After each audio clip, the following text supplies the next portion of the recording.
Welcome to the deep dive.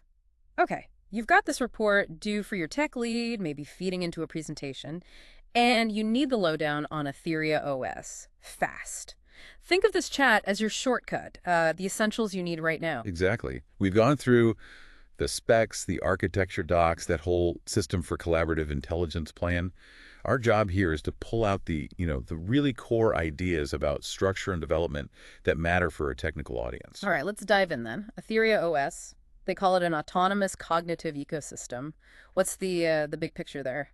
Well, the central idea is really about synergy. Humans and AI working together, truly collaborating. It's not just AI as a tool, it's more like AI as a cognitive partner. The system learns, adapts. It's designed to work with human intelligence. A cognitive partner. Okay, so what's the underlying structure? How does it actually enable that kind of collaboration? It's built on six main architectural pillars. First up is the Pantheon Core. Pantheon Core, okay. Yeah, think of it as the kernel, the orchestrator. It manages the AI agents, they call them cognitive cores, and the workflows, the sacred rights. Plus, it handles the communication network, the etheric pipe network, and even does self-monitoring. It's the central nervous system, really. Got it.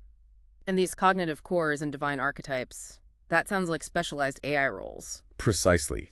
Cognitive cores are the actual AI agents running the code, but they take on specific roles called divine archetypes. So you might have an archetype like Zephyrian, the Ingestor, focused purely on taking in data, or Clanthara, the Purifier, cleaning it up. The key is they're adaptable. A core can embody different archetypes. Interesting. And how do these different cores, maybe embodying different archetypes, talk to each other? That happens over the etheric pipe network. It's the dedicated communication backbone for the whole system. They use something called sacred envelope contracts to basically guarantee data integrity and security during transit. Okay, makes sense. A secure network. You mentioned sacred rights earlier, handled by the Pantheon Core. What executes them? That's the job of the right engine. It takes the definition of a sacred right, the workflow, and interprets it. It figures out which cores with which archetypes are needed and orchestrates their execution. And, importantly, it optimizes them. It runs right sanctification cycles to continuously improve how those workflows run. Constant optimization. Okay. And where does all the systems knowledge, the protocols, the learned improvements, where did that live? That's stored in the Concordium. It's the system's memory, essentially, an evolving archive. It holds the definitions, the protocols, those archetype specs, and even learned heuristics. They call those phalanx tablets. Phalanx tablets. Right. Yeah. And the last pillar, the Council of Attunement. Sounds like the governance. Exactly. It's the self-governance layer. It's actually composed of specialized cognitive cores. Their job is to oversee the system's overall health, ethics, performance, and evolution. You have roles like Phalanx Prime, Escalor Juris, specific cores dedicated to governance tasks. Wow. Okay, so AI governing AI to an extent. To an extent, yes, within defined boundaries. We've hit the 6 pillars. Let's maybe clarify some terms for that report. Sacred right. How would you explain that concisely? Think of it like a really well-defined standard operating procedure, or a playbook. It's a sequence of steps performed by specific types of AI agents, those embodying divine archetypes, communicating via the etheric pipes. It's the blueprint for a specific system task. Got it. A task blueprint. And divine archetype is just the formal name for the AI's specialist role. Precisely, like job descriptions for the AI. Zephyrian is the data intake specialist, Clanthara is the data cleaning specialist, and so on. And the etheric pipes are the communication channels, sacred envelopes are the data packets moving through them, tagged with divine metadata for context. Okay. You mentioned the right engine runs these sacred rights. Can you quickly walk through the life cycle of one? Sure. First, a right gets defined, specifies the steps, the required archetypes, etc. Then it's validated, checked to make sure it's well-formed and feasible, using a specific validation pipe, actually. Once it passes, the right engine executes it, coordinating the cognitive cores, and then there's that continuous monitoring and optimization piece, the sanctification cycles, always looking to improve it. Right. And how does the system know which specific AI agent, which cognitive core, should take on a certain archetype for a right? That's the Pantheon Core's job again. It looks at the rights requirements, checks a registry, the Metaconquered registry, which tracks all the cores and their capabilities, their history, performance, and then it dynamically assigns the best available core to embody the needed archetype for that task. So the rights are like operational plans for tasks. Are there higher level plans, strategic stuff? Yes, absolutely. While rights handle the day-to-day, or rather task-to-task execution, The Council of Attunement initiates broader strategic plans. They call these council charters. These are aimed at longer-term system improvements, evolving capabilities, addressing systemic issues.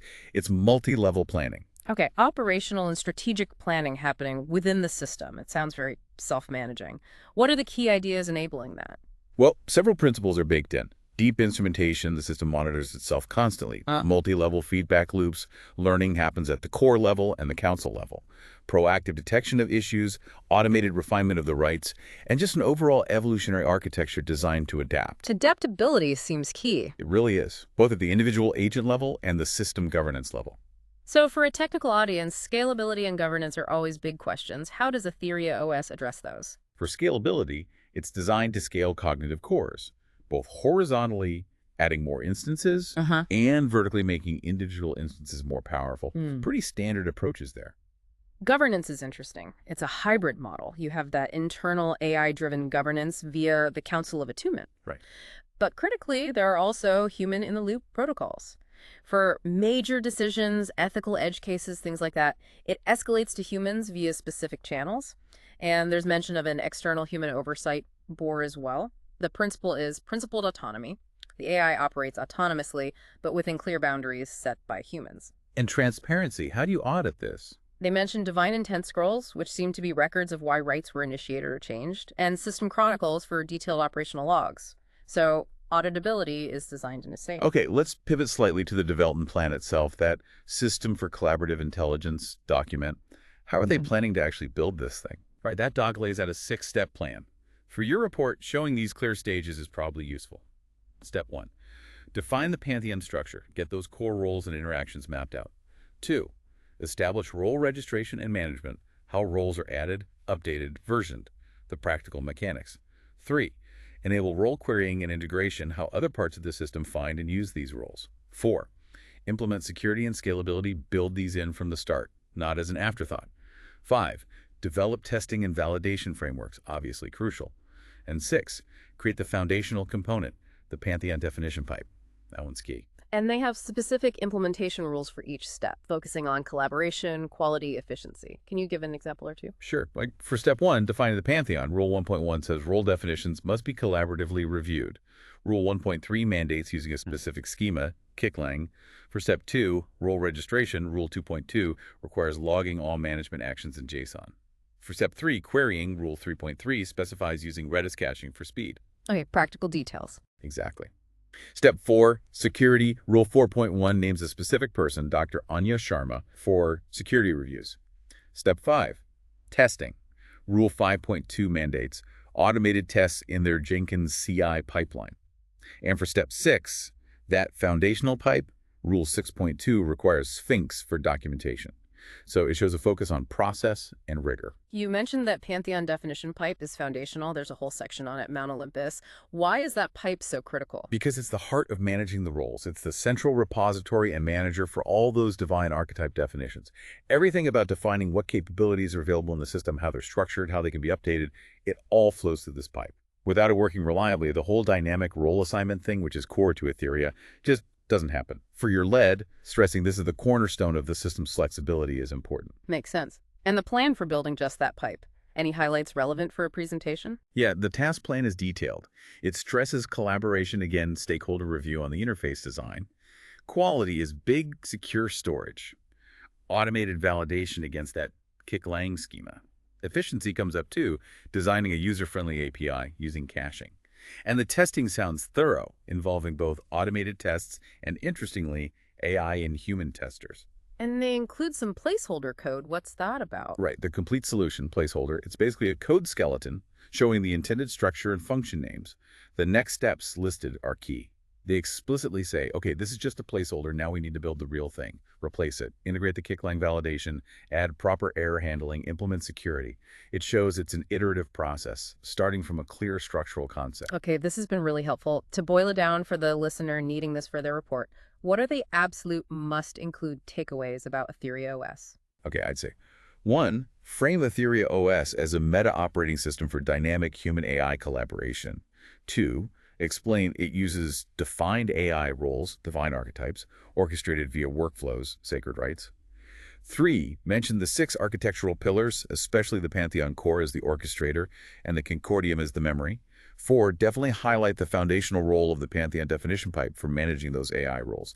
And 5, touch on the structured development plan and the hybrid governance model, AI self-regulation plus human oversight. That covers the core concepts and the practicalities. Perfect. That gives a really solid, technically grounded overview, Yeah. much more efficient than digging through all the source docs from scratch. Hopefully provides exactly what you need for that report and presentation prep. Absolutely. And maybe one final thought for you, the listener, to chew on as you finalize your report. Considering this heavy emphasis in Aetheria OS on dynamic role assignment, AI agents embodying different specializations as needed, and that layer of self-regulation, what could that mean for how human teams are structured and how projects get managed down the line in a world where these kinds of systems become more common?